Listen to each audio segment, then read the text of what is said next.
The purpose of a Jujutsu sorcerer is to defend humanity from cursed spirits. But would the lawyer Higuruma and his unbounded raw potential be enough to defeat the curse born from humanity, Mahito? Higuruma's immediate introduction to the Culling Games displays him as a serious threat. Despite the fact that he has 100 gathered points, meaning he took out 20 different sorcerers, he's unbothered and laying in a bathtub. Although you may view this as a funny moment, it actually displays something very serious in the narrative. This is someone who has so easily taken down 20 sorcerers that he's unbothered coming to face his 21st. Unfortunately for him, this matchup is against Yuji Itadori, the physically gifted and supremely impressive main character of Jujutsu Kaisen.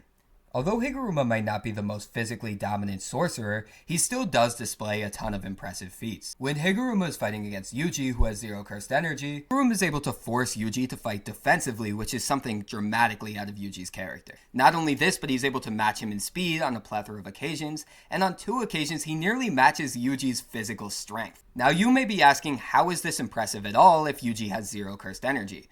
If you actually dive into Yuji versus Yuta, you notice that Yuji says something pretty interesting. He hints at the fact that Yuta reinforces his cursed energy more than anyone else, and in that way he's actually the opposite of Yuji. Meaning that a Yuji without cursed energy is still relative to a Yuji with his cursed energy, as he doesn't utilize it to reinforce his physicals the same way other sorcerers do. Higuruma vs Yuji isn't Higuruma's only fight in the manga. I'm going to pass this off to my good friend and fellow content creator, Padrino Goat, where he's going to cover Higuruma's second fight, Higuruma vs Sukuna, and if any scaling can be granted for Higuruma in this fight.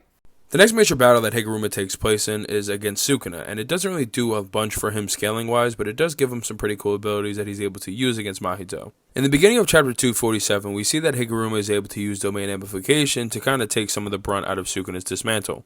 Because we know that the use of domain amplification cancels out an ability that's in use, he says that he's using it so carefully that it's kind of on par with how he was using it when he was trying to keep Maharaga's adaptation going. The fight kind of progresses on, and really at the only point where you can argue that Sukuna wants to kill Higuruma is in the panel where he starts slicing up the blocks that are next to his head. Now, he gets saved by Yuji, which is pretty hilarious because some people like to argue that Higuruma is relative to Sukuna. Meanwhile, every time that Sukuna interacts with Yuji, he's able to absolutely annihilate him. So again, Yuji showing superiority over him would just kind of punch this scale in the face. Then after this is just Sukuna seamlessly dodging him, and then after this he begins to toy with him, punching him, perception blitzing him, and then doing the chance for the world slash and dismantle, which he's able to cut Higuruma's arm off. After this, he's telling Higuruma to try to use the reverse curse technique. He cuts off his other arm and then again tells him to use the reverse curse technique or the next slash will be aimed at his head. After this, Sukuna gets distracted by somebody shooting piercing blood at him, which is likely Yuji, and then Higuruma tries to catch Sukuna off guard, and Sukuna is able to dodge and cut off his own hand in time. And then after this, Higuruma gets brutally dealt with. Now, if you want to say that Higuruma scales to Sukuna, you would have to not read the chapter in order to believe that, but he does get some pretty cool abilities. And it's these abilities that give Higuruma a major chance to win a majority of his fights, starting with his domain expansion.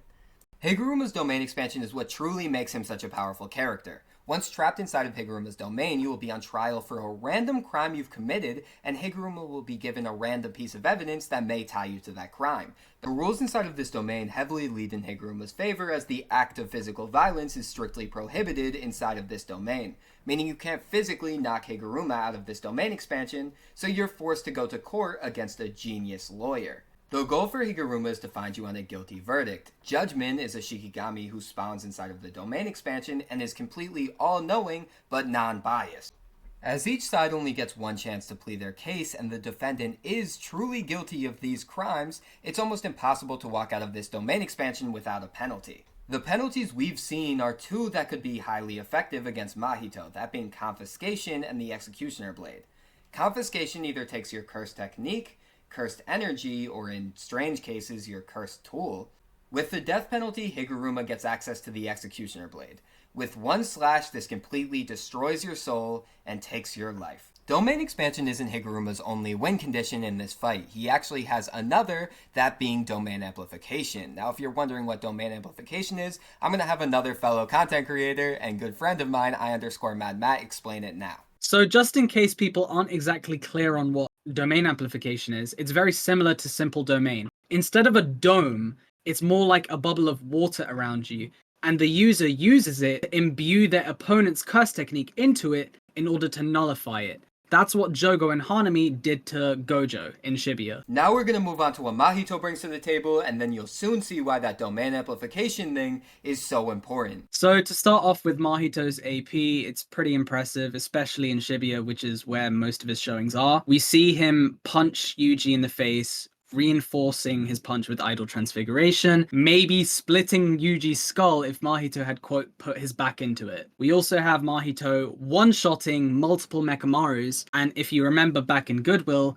we see Panda with drumming beat unable to one-shot a single Mekamaru, yet Mahito can one-shot multiple at the same exact time. We also see him two-shot Absolute Mekamaru. We see good destructive capacity from Mahito as well, especially with body repel. And then we see in ISB Mahito chokeslam Yuji into the ground and create a massive crater. Covering Mahito's physical durability is very easy to do. If you're unable to perceive the soul, you cannot hit Mahito. This is directly shown when Todo lands a Black Flash on Mahito, but Todo can't perceive the soul, so this Black Flash does 0 damage. In terms of speed, Mahito is also easy to cover, as individually he's able to keep up with both Todo and Yuji. Just like Higuruma, where Mahito becomes truly impressive is his hacks. Mahito possesses idle transfiguration, which allows him to manipulate your soul directly. In the beginning of the series, he's able to 1 to 3 tap grade 1 sorcerers. Thanks to Kenjaku, we know that Mahito's idle transfiguration has been growing since the beginning of the series, meaning in Shibuya it's much stronger than it was all the way back in the sewers. This gets confirmed when Mahito splits his soul in half and is still able to one-tap Nobara. Idle transfiguration is so unbelievably broken because it can't be healed by RCT. So not only are you immune to damage if your opponent can't perceive your soul, but they also can't heal the damage you inflict to them.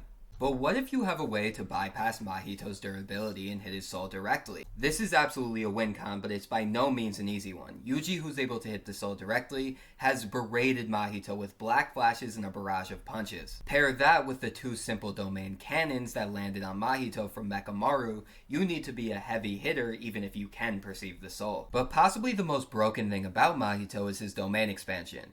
Inside of Self-Embodiment of Perfection, Mahito is automatically touching your soul and able to transfigure it at will. The lethality of this domain has been compared directly to Gojo's. So with all of this in Mahito's arsenal, fans have theorized ways to defeat Mahito, one of which being burning him out of cursed energy. Is this a viable win con against Mahito? One of the most common counter-arguments to Mahito is that you can just burn him out of cursed energy. I've seen this being used for Jogo, and I'm not surprised if people would argue it for Higuruma. Why this is probably not a good argument is because Mahito probably boasts one of the highest cursed energy reserves in the entire series. 90% of characters would not be able to burn him out. At the very beginning of the series, when he's having his conversation with Junpei, he says to him that the category of special grade potential spirits means the more prevalent the fear of something, the stronger the curse, and the more cursed energy is pushed towards that curse. And ask yourself, what is a bigger fear than the fear of humanity? Not only that, but Mahito being in the same category as Jogo, Hanami, and Dagon, all of them being top tier special grade potential spirits, it very obviously implies that he has a ridiculous amount of cursed energy. We see him use his curse technique over 1,000 times. That's not an exaggeration. That's an actual number given to us by Akutami. 1,000 times on a single floor in Shibuya. That's not accounting for all of the other transfigured humans running in and throughout Shibuya. Before his fight with Yuji, he splits his cursed energy into 2, forming a clone of himself. And he could still keep up with Yuji and Todo, and then proceed to use domain expansion right after, and then still fight after that. He ate a year's worth of cursed energy from a heavenly restriction user, Mekamaru.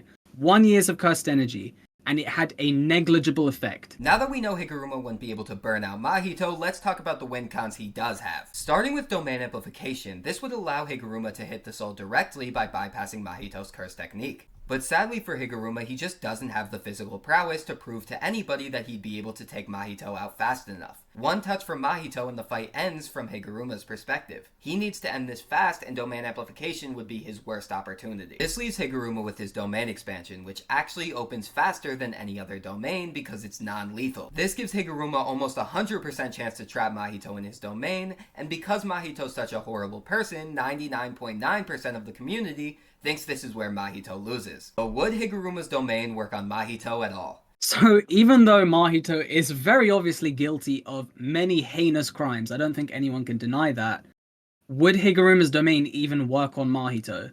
We know how technical Akutami gets when it comes to explaining Japanese law in relation to Higuruma's domain. So it's very obvious that he didn't take a general approach with how it worked. It's very one-to-one with how Japanese law would work. Japanese law obviously wouldn't apply to any other creature besides a human. Why would laws apply to creatures like those, where it's just their instinct to curse and hate and kill? It's like convicting a lion or hunting a gazelle. It's just in their nature. Now, although Matt is British, he has a really good understanding of the Japanese law system, because human laws are established on human morality or human values. The reason we no longer have animal trials like we had in the 16th century in Europe is because animals lack moral agency, so they can't be held culpable for an act. As curses inherently have different morals, virtues, and values, they would be unable to present any form of moral agency. And as Higuruma's domain expansion is strict by Japanese law, Mahito shouldn't be able to be found guilty of any crimes. Some people argue that the purpose of a Jujutsu sorcerer is to fight against curses, meaning Higuruma's curse technique must work on curses or else it wouldn't make any sense. But then I ask you, how does Utahime's curse technique fight against curses? It just amplifies cursed energy output in a specific radius. How does Haruta's curse technique fight against curses if it just grants him extra lives? But even if Higuruma's domain could potentially prosecute Mahito for a crime, Higuruma would still lose. But not only is Mahito's domain more refined because it requires more skill, but Gojo explains more factors that are dependent in winning a domain clash, this being compatibility, meaning likely an environmental advantage, and total cursed energy. Mahito takes the cursed energy aspect by a lot, and the compatibility doesn't necessarily matter. But wait, doesn't Higuruma's domain expansion prevent violence? Higuruma's domain prevents the act of violence, not everything leading up to it. As you can see clearly, Yuji's able to go for a kick, he's just not able to land the kick. There is nothing violent at all about opening a barrier, and a domain expansion is a two-step process. First you open the barrier, then you go into tug of war, and then you can activate your curse technique. It only becomes violent once the curse technique is activated or put on. This is why Dagon's domain is used as a meeting place, because opening a barrier isn't violent. So in the same way Yuji's able to set up a kick that will lead to violence, is the same way Mahito will be able to set up a domain that will lead to violence. They're able to do the setup, they're just not able to activate the curse technique. But once the rules of Higuruma's domain are shut off by Mahito's barrier opening, then Mahito's able to activate his curse technique freely, and here he wins the domain clash. So to wrap up the video, outside of a domain expansion, Higuruma has no chance of defeating Mahito. And inside of a domain expansion, it's completely unlikely that he'll even be able to get a guilty verdict on Mahito. But even being generous, saying he might be able to, he would still lose the tug of war inside of this domain expansion. If you made it to the end of the video, I'd really appreciate a sub, and I want to shout out both of my friends who came to this video. They'll be tagged below. I'll be covering a lot more verse battles that aren't talked about frequently like this one, so definitely come along for the ride.